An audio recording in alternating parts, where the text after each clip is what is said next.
Hey guys, today we're talking all about different wedding venues and what you should actually be looking for. Stay tuned.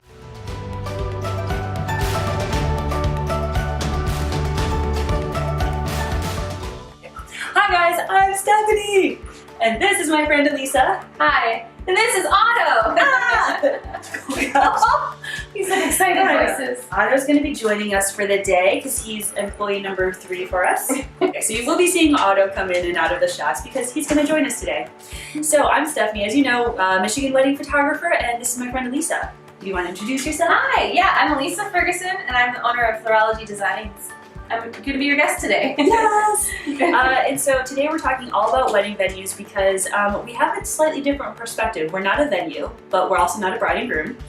And so we've ended up seeing a lot of different venues and kind of what works and what doesn't work. And so we want to talk about 5 different points today that, well, we just think that a lot of people forget about. Point number 1 is, what does your venue actually provide? And I think Elisa here has the best ideas for it. So go ahead. Yeah, so often I will come into venues, always a different place. Sometimes we get lucky and we get to go and return to a venue that we love and frequent. And some of the things that I notice the most often that clients aren't thinking of, for both like flowers and decor and as a planner, they're not looking to see what all that the venue is going to offer them.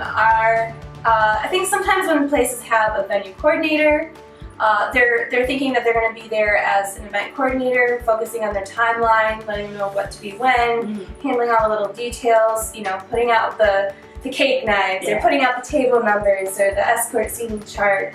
Some places will do that, some places won't, so I think it's really important, even as a florist, I kind of let my clients know, just ask them what are their roles and responsibilities and how will they be there to help you in that day, and in what capacity. Some people are there as a venue coordinator and they're more of like a catering manager, and they're just to oversee and make sure the flow of everything is good. More so for your dinner. They might not even be involved in your ceremony if it's off-site. So those are just some things to consider of what they offer as services. So the next thing to think of is a little bit more of the tangible items. Are they going to be doing your food and beverage? Right. Are they going to be providing tables and chairs? And then from there, are they going to give you linens? Are they going to give you plates? Maybe knives, forks, spoons, the drinking glassware? You know, do they have bars that are stationed there, or do you have to rent a customized bar for a rental company? All those things are things to consider. What your venue is going to be included. Some places have all those things and more. You know, like they'll have candle lighting for you. They'll have some really cool features.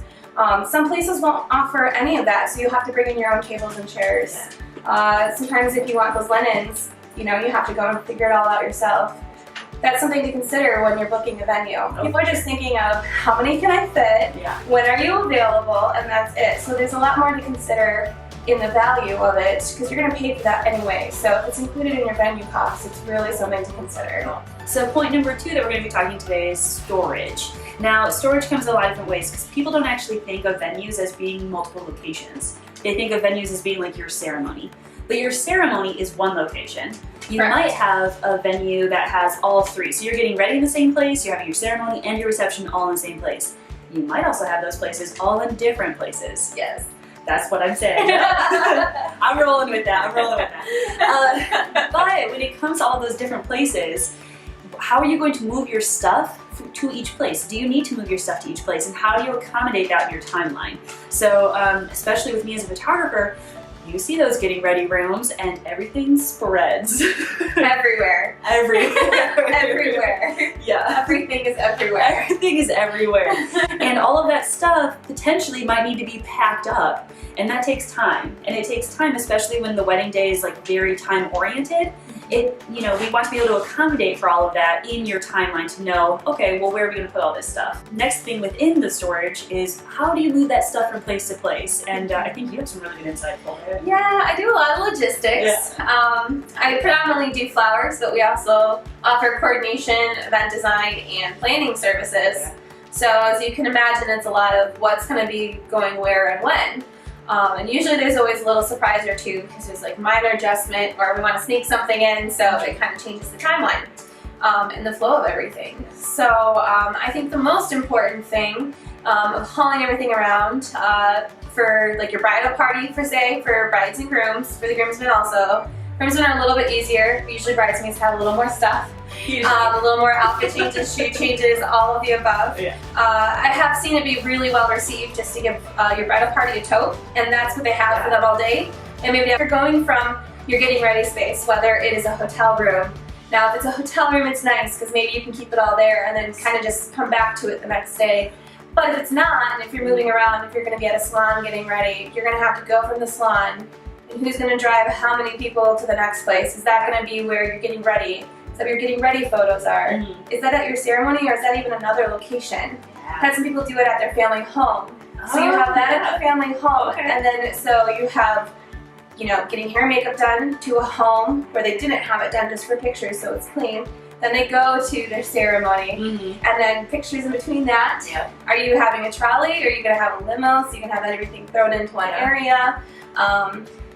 Are you then after that going to go to a reception area? So you could be moving your stuff like 5 to 10 times easily, just from place to place that you're going. So that's one really good thing to consider. Does your venue have everything? Can you stay there? Can you have everything in just one designated spot and move around? And maybe you have a car to take you off-site for your photos anyway, so you can do that without bringing all of your belongings with you. Yeah, but it's like, it's one of the biggest things that we find is that people forget about, you know, you have to take your stuff with you. And where in the world are you going to put it? And how long is it going to take 8 bridesmaids or 4 bridesmaids or 10 or however many number you have to pack it all up and to get them organized? Because us girls, we kind of take a little bit of time. Not all of us, but some of us do. And if you forget something, you're running back a few times for things. The most that you can keep it tidy and simplified and clean, the easier it will run. Easier the logistics will run. So altogether. Perfect. And Stephanie, as a photographer, if you don't have a planner, you know, she's not like, okay girls, come on. She's gonna have to probably keep you on your timeline anyway, but that way she's not like, okay, we really need to go, guys. She'll crack the whip, I'm sure, if she needs to, but that way you don't feel stressed out and nobody has to crack that whip. It's really helpful. And, you know, everybody loves having a tote bag. That's really lovely. I know. I still use some. I know. I have mine. I use all the time for getaway weekends with my name on it. And that was a really fun gift to receive. So that's probably the best way to keep it contained. Perfect. So segueing into that is actually your getting ready space. And it's a thing I don't think a lot of people necessarily think about as far as how is it going to look, and not just for photos.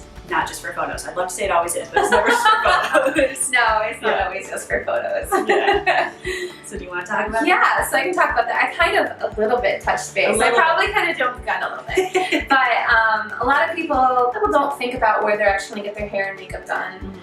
It's kind of a thing that's forgotten about. Like, you have that vendor, it's on your checklist, and it's, you know, you've got that accomplished, but you're not thinking about, you know, when are they coming, or do we have to, like, when are they arriving at your space, or when are you going there to their space? It's a lot of logistics, and how long does it take for hair and makeup and that stuff to get done? That's a little bit more timeline focused. But is your makeup and hair going to be getting done on the same, like, in the same space that you're going to be getting ready, and you're going to stay there until the ceremony, or it is at your ceremony? And what kind of aesthetics does it have? You know, does it have natural lighting? Does your hair and makeup artist have outlets? I have seen that. Outlets are important, and not all the spaces have accommodations like that. Simple things that you don't think of and kind of run into, and then you need to run an extension cord out into the hallway. It happens. But for hair is a little bit easier. Just the outlets is a big factor. For makeup, maybe they need better. Maybe you need to be near a window. Maybe you need to have natural lighting. Maybe they need to have like a big lighting rig just to try to get it to be more of a neutral setting and not fluorescent lighting. And that's all things to really consider when getting ready in the space that most people don't. I mean, because even jumping into that from the photo aspect of things, if I ever hear a bride talk about like not liking her makeup or a bridesmaid, it's usually because it's in weird fluorescent lighting and they can't see the way how it's going to look, because our eyes look in a natural light sense, so that's what we're used to seeing. Do you have a line? Sorry. No, it's always the line though. As for portraits, we're taking your getting ready portraits, and so you're putting on your earrings and you're putting in on your necklace. Your mom is helping you with your veil, or tightening up your dress. Yeah. All of that kind of stuff happens, and people don't necessarily think about like that wonderful 80s wallpaper we all know and love. Yeah. That part can't quite go out of that. So yeah, definitely in your getting ready space, just think about the aesthetics and how it actually looks. Yeah, and I was also, when we were talking earlier, do you want to be photographed standing in the curtain, and do you want to be photographed, just your silhouette in that beautiful lighting? Mm-hmm. Is there a mirror or a like a little boudoir with a beautiful table and it has that mirror on there? Sorry, that's what I call my little boudoir. But is that there for you so you can take pictures with yourself staring into this lovely mirror and putting your earring on, spraying your perfume? It's really silly, but those are kind of really beautiful portraits to take of yourself. And some people feel a little more comfortable, I think, too, when being photographed if they're doing something. Yes. As opposed to like, I'm standing here, yeah. What next? So just like those simple things that you really are getting ready and you really are going to do, and then just to have those being captured are really lovely to have, that a lot of people don't think of or do all the time. And it's always nice to hear it from a non-photographer, so that way it's not like just me telling you. They make lovely photos.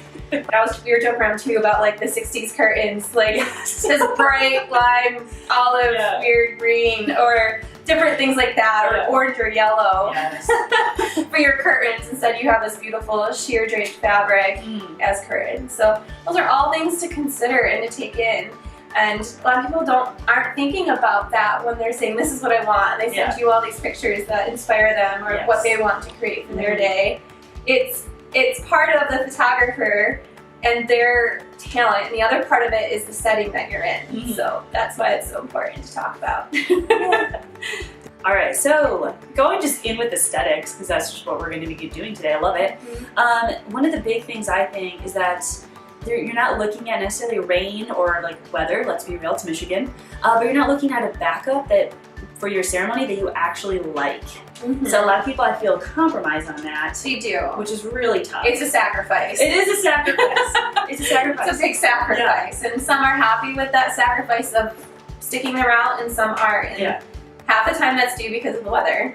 Yeah. But I mean, I think we've both seen our fair share of like couples have this amazing location that's their number one A spot, and like they're not going anywhere else until weather happens. Yeah. You can just see that disappointment. Yeah, weather is a huge factor. Weather. I feel like anytime something had been a confliction or logistically challenging this past year was always due to weather. Yeah. So it's a big thing to consider.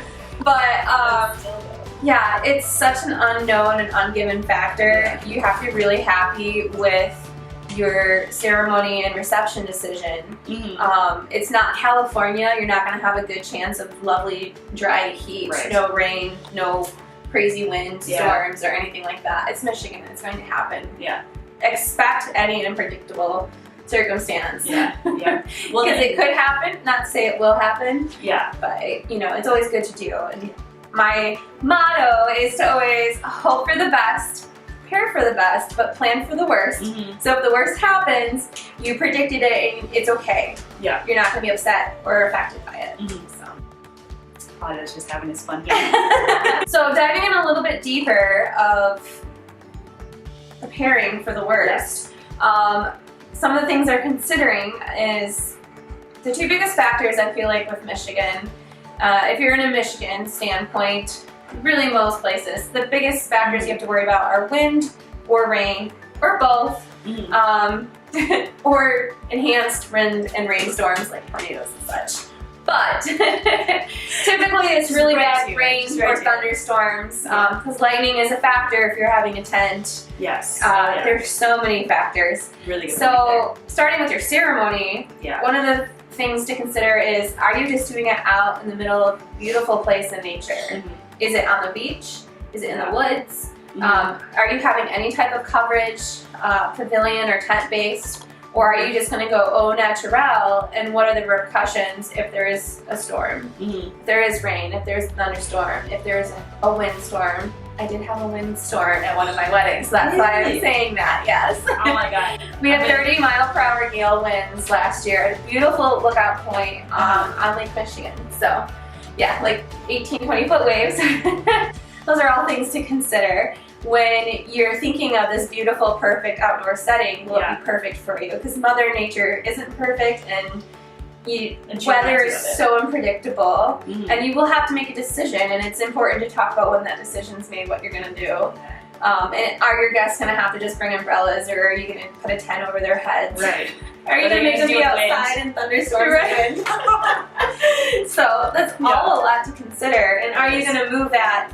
You know, are you just going to call it and give your guests a heads up the week of on a wedding website, or have information when they get there at their destination of the hotels that you have blocked for them, with information saying this has been moved. You know, some people can move their ceremony into their reception room. Sometimes that is an option. So you're getting married and having your wedding in the same space.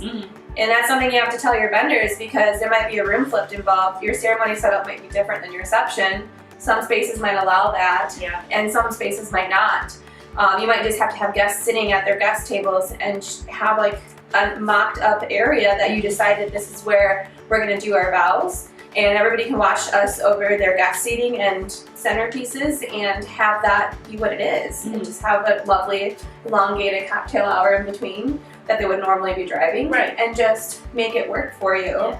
It's really important to think about how comfortable you are, but also how your guests are, because you'll hear it. You'll hear if they had a good time, if they have a bad time. I know on a personal standpoint, my wedding was freezing cold, and we had a barn venue. It was very cold. It was like 35 degrees on the 4th of October in 2014. That's when I got married. So we had 2 heaters, and that wasn't quite enough. And so the things that we hear the most from our guests is, it was so cold. And we did let our guests know, you know, be prepared for whatever Michigan gives us, because it could be rain, snow, or sunshine. We don't know. Especially in October. In October, the 1st of October, we thought would be fine. And the 2 years prior, we mapped it out, and it was about in the 70s, so we were expecting the same. But prepared if it wasn't. We had 2 heaters, but the 2 heaters still wasn't quite enough. It was still really cold, because there was the wind factor with the cold. So it's just really important to try to be prepared for all of those. There is so much preparation you can do. At least you tried. If there's things that don't go right, or you know, that are harder to do, like we probably could have turned our heaters on before the ceremony even started. We waited till the guests were in the tent. Like those are just simple things. Learning curve. That's a lot of things that we've learned along the way, though. Yeah, a lot of times. We've seen a lot of stuff. A lot of times, that's kind of why you have to hire a planner or coordinator. Because we've seen a lot of weddings. We've seen a lot of triumphs, and we've seen a lot of failures. Even as a photographer or a florist, you've seen a lot of things go wrong that were not taken care of professionally, and people winged it, and so much could happen when it's all tossed up in the air. Well, and again, I think it goes back to your point, actually, our last point is, like, you're going to hear your guests tell you if there was, like, some kind of issue. And, like, one of the biggest things I think we hear about, even, like, no matter, you know, I hear about it, I'm a photographer, and it's not my job. It has nothing to do with me. Predominantly do florals, and I hear a lot of it. Exactly, But I mean, we're gonna hear stuff about, like, especially your parking and your conveniences for your guests. Because that's they will let you know. They will let you know. They have to walk 2 blocks. They will let you know. In those heels, uphill both ways, they'll let you know all that stuff.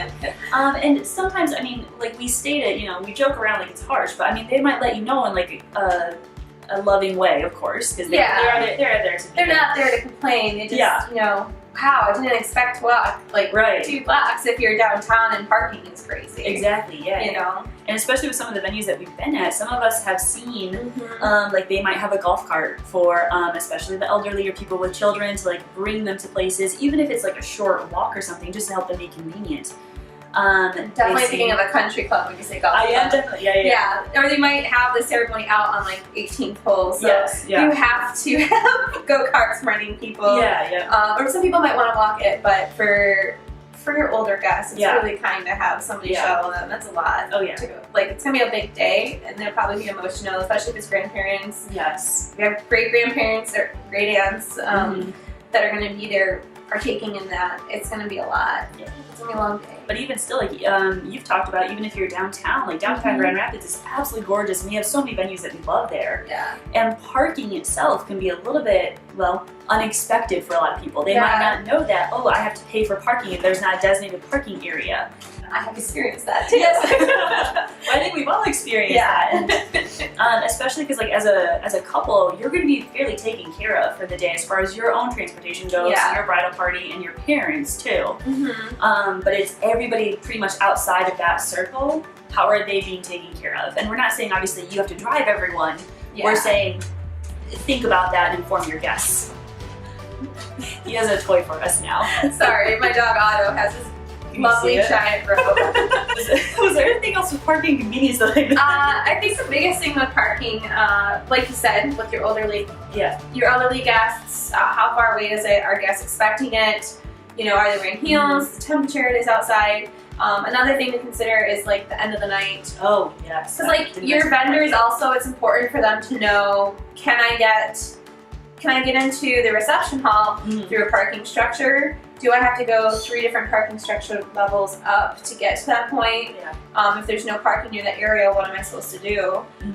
Some places, is it just like paid parking outside on the meter? You just have to figure it out or find an area you can load in and not get a ticket. Is it somewhere where they have a designated loading dock? So if you are a vendor, or if your parents are trying to load up your stuff at the end of the night, or your master or mistress or matron of ceremonies and receptions, can they bring stuff in from your ceremony quickly without going through guests? Can they take that all down and pack it away for you at the end of the night? And take all those loving gifts and any random decorations or signage that you might have had customized and made that you're going to keep. You know, can they take all those things down easily without, you don't want them to walk 2 blocks to go to their car and take loads out that way. That's not going to be easy for them. So those are all things to consider, and all things I would ask my venue, you know, how do we do this? How do they do that? Where can, you know, my parents or that master and mistress, the ceremonies and receptions, how can they get in and out? Like how is this going to make it easier for you and worth your while to book that space and to use them? So those were the main points that we had. As always, if you guys have any comments or other questions, please, in the description below, comment below too. It'll be great. I would personally love it.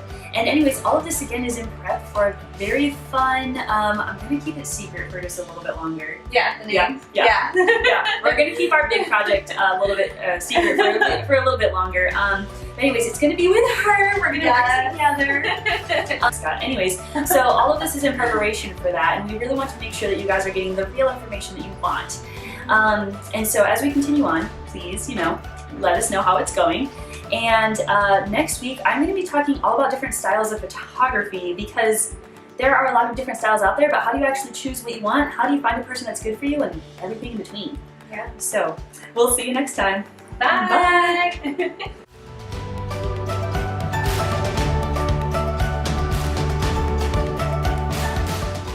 Yay!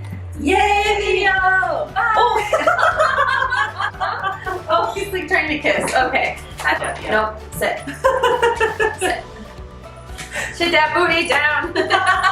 Window claws. Yes. Window claws. Curtains. Window curtains. Sorry. I get a bunch of fabric and they're called window scarves, so I'm trying not to say that. Okay.